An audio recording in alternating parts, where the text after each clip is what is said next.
আজকের গবেষণায় যেটা প্রমাণিত হয়েছে, একদল মানুষ তো বলেছে আসলে হুজুররা এগুলো বলে টলে আমাদেরকে ভয় দেখায়।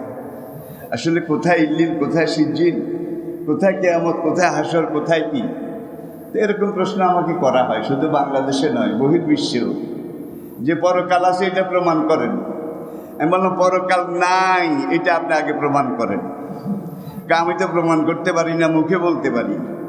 আমি বললাম আজ পর্যন্ত একটা নাস্তিকও এই চ্যালেঞ্জ করতে পারেনি যে পরকাল বলতে, আখেরাত বলতে, সিজ্জিন বলতে কিছুই নাই, এটা প্রমাণ করতে পারেনি। সুতরাং যেটা প্রমাণ করতে পারেনি, নাই, সেটা আছে। Thesis, antithesis. এবারে আসুন, 1974-এ সোভিয়েত রাশিয়া, সোভিয়েত ইউনিয়ন ছিল তখন, এখন কিন্তু ইউনিয়ন নাই। সোভিয়েত ইউনিয়ন ভেঙে 90-এর দশকে 11টা মুসলমান দেশ একত্রে একদিনে স্বাধীন হয়ে গেছে। সুতরাং এখন এই সোভিয়েত রাশিয়া, তখন ছিল সোভিয়েত ইউনিয়ন। 1974 তারা রাশিয়ার উত্তরাঞ্চলে সাইবেরিয়া এলাকায়, সাইবেরিয়া, সেখানে একটা খনি খনন করছিল। খনি, বিশাল একটা খনি। তারা কাজ যখন শুরু করেছিল, প্রথম পর্যায়ে তারা যখন খনন কার্য চালালো, তারা জমিনের এই স্বাভাবিক লেয়ার থেকে 11 কিলোমিটার নিচে গেল। 11 কিলোমিটার নিচে গিয়ে দেখলো যে মাটির এই 11 কিলোমিটারে যে স্তর, এই লেয়ারে যেটা আছে, নিচের দিকের লেয়ারটা কিন্তু এরকম নয়। কিন্তু খনির সন্ধান এখনো মেলে নাই। তারা আরো নিচে যাচ্ছে। যেতে যেতে যেতে আরো 11 কিলোমিটারের কাছাকাছি যখন গিয়েছে, এখান দিয়ে কত পাথর, কত লোহা, কত আয়রন, কত কিছু, এগুলো কেটে কেটে কেটে কেটে মেশিন দিয়ে তারা নিচের দিকে যাচ্ছে। তারা যখন 22 কিলোমিটারে গেল নিচের দিকে গভীরে যাওয়ার পরে এইবার দেখে যে সেখানে জমিনের এমন একটা স্তর, এমন একটা লেয়ার, এটা সেখানে দেখা যাচ্ছে, যেটা এমন লোহার তৈরি, লোহার সাথে আবার এমন পাথর ঢালাই করে, লোহা এবং পাথর ঢালাই করে তৈরি করা হয়েছে। কোনো মেশিন সেখানে কাজ করে না। মেশিন ঘোরে কিন্তু নিচের দিকে আর যায়ও না, ঢুকেও না। তারা সেখানে প্রায় 1 মাস চেষ্টা করলো যে আমরা জমিনের এমন একটা স্তরে পৌঁছেছি, 22 কিলোমিটার নিচে, কিন্তু এখন এখানে আর খনন করা যায় না।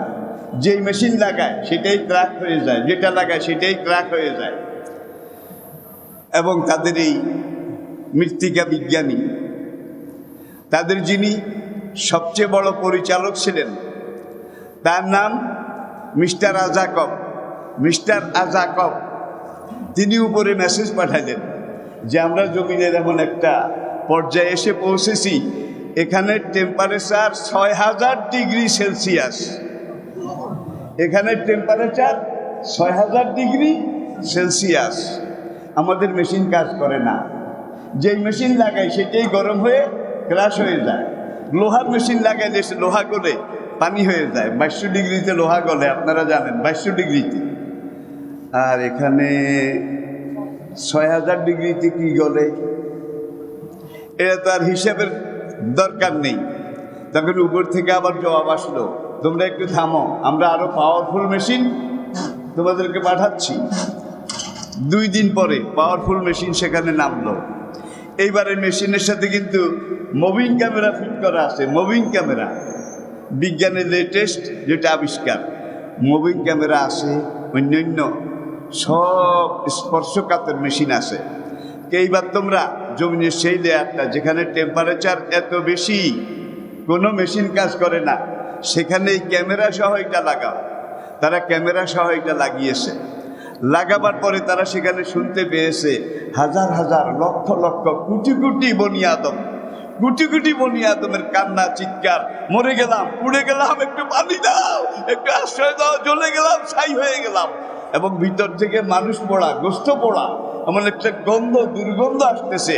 সেখানে 4 জন বিজ্ঞানী হার্টফেল করেছে, তাদের মরা লাশ তুলতে হয়েছে। এরপরে তারা আরেকবার চেষ্টা করেছে, ট্রাই অ্যাগেইন, আরেকটি বার দেখো। কোনো কিছু যাওয়া যায় কিনা, পাওয়া যায় কিনা। এবার যখন লাগিয়েছে তাদের ওই যে মুভিং ক্যামেরায় ভিতরে ছবিটা চলে এসেছে, দেখেন, দেখি যে লক্ষ লক্ষ কোটি কোটি মানুষ সেখানে। এমন আগুন যে আগুনের তুলনা দুনিয়াতে নাই, এবং জাহান্নামের আগুনের 70%-1 কিন্তু দুনিয়ার এই আগুন যেটা আমরা ইউজ করি, ব্যবহার করি, যে এটার 70 গুণ বেশি যদি হয় সেটা কেমন আগুন। এইবার দিমেত্রি আজাকব, যার নাম বলছিলাম, দিমেত্রি আজাকব, তিনি আবার মেসেজ পাঠালেন যে ব্যাপারটা কি বুঝতে পারছি না, যে আমরা এখানে ক্যামেরা যখন ফিট করলাম, ক্যামেরায় যে ছবিগুলো আসতেছে সব মানুষের ছবি, এবং সেখানে যে আগুন জ্বলতেছে, কোনো আগ্নেয়গিরিতে এমন আগুন এটা আমরা কোনোদিন দেখিনি, আমরা কল্পনাও করতে পারি না। আগুন জ্বালায়, তারা চিৎকার করে, পানি দাও, খানা দাও, একটু আমাদেরকে বাঁচাও, বাঁচাও।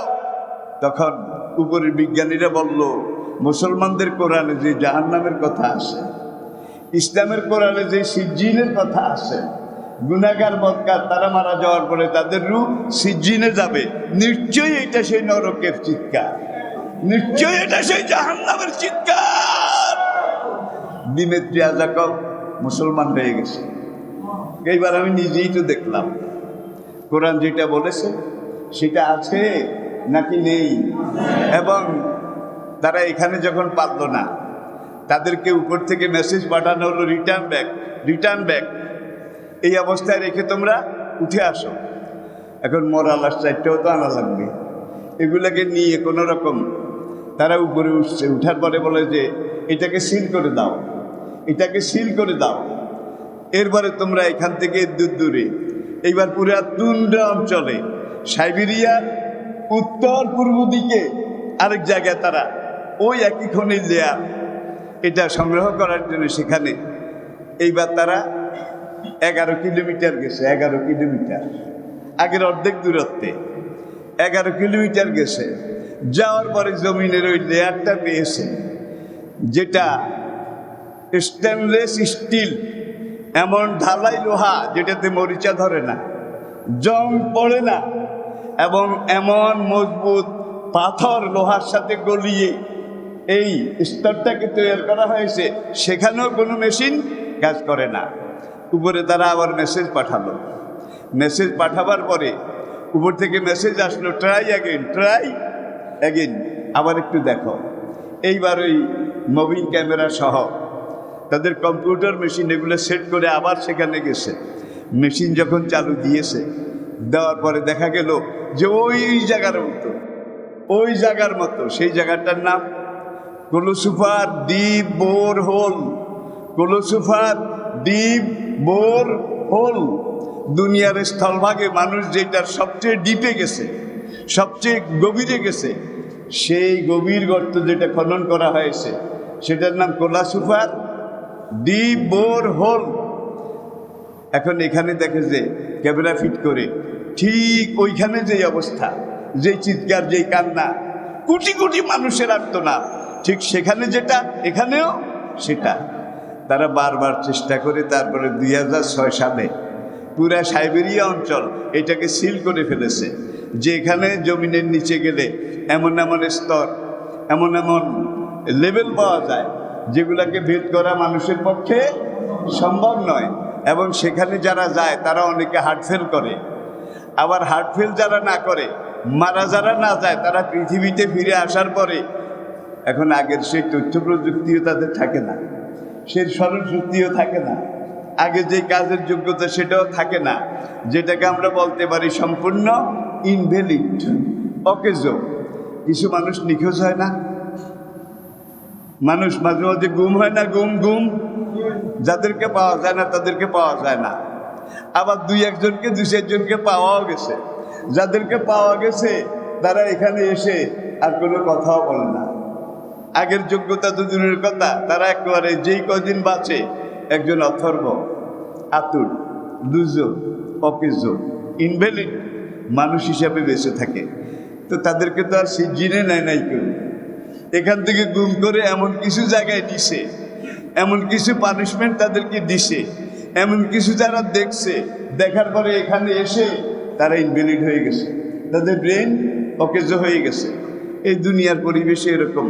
বিশেষ করে বর্তমান চীনের যে এলাকাটা, হ্যাঁ, উইগুর, কাশগর, জিংজিয়াং, এই এলাকাতে যেই নির্যাতন চলে, যারা এখানে গিয়ে একবার সেই সব নির্যাতন মুসলমানদের উপরে যা করা হচ্ছে, এগুলো যারা দেখেছে তাদের অনেকে কিন্তু অ্যাবনর্মাল হয়ে গেছে। মানুষে মানুষের উপরে এই ধরনের নির্যাতন, এটা কিভাবে হয়? এখন ওই যে রাশিয়ার কোনো সুপার ডিপ বোর হোল আর সাইবেরিয়ার এইটা দুইটা জায়গা খনন করে তারা সেখানে যেটা পেয়েছে, প্রত্যেকটা বিজ্ঞানী কিন্তু নাস্তিক, প্রত্যেক বৈজ্ঞানিক নাস্তিক। তারা সবাই বলতেছে আমরা ওখানে গিয়ে দোজক দেখেছি এবং দোজকের চিল্লাফাল্লা চিৎকার কান্নাকাটি শুনেছি। থার্ড, মারিয়ানা ট্রেঞ্চ, প্রশান্ত মহাসাগরের একটা জায়গায় মারিয়ানা ট্রেঞ্চ, প্রশান্ত মহাসাগরের তলদেশ থেকে নিচের দিকে একটা গর্ত। এই গর্তটা কোনো মানুষ তৈরি করেনি, এই গর্তটা আগে থেকে ছিল থাকবে। সেই মারিয়ানা ট্রেঞ্চ, সেখানে একদল ডুবুরি সেখানে ঢুকেছে। আজাকবও সেখানে গিয়েছিলেন। তারা সেখানে গিয়ে আবার নিচের দিকে নেমেছে। নামার পরে যখন দেখে যে নামার মতো আর পরিবেশ নাই, তারা মেশিন ঢুকাইছে।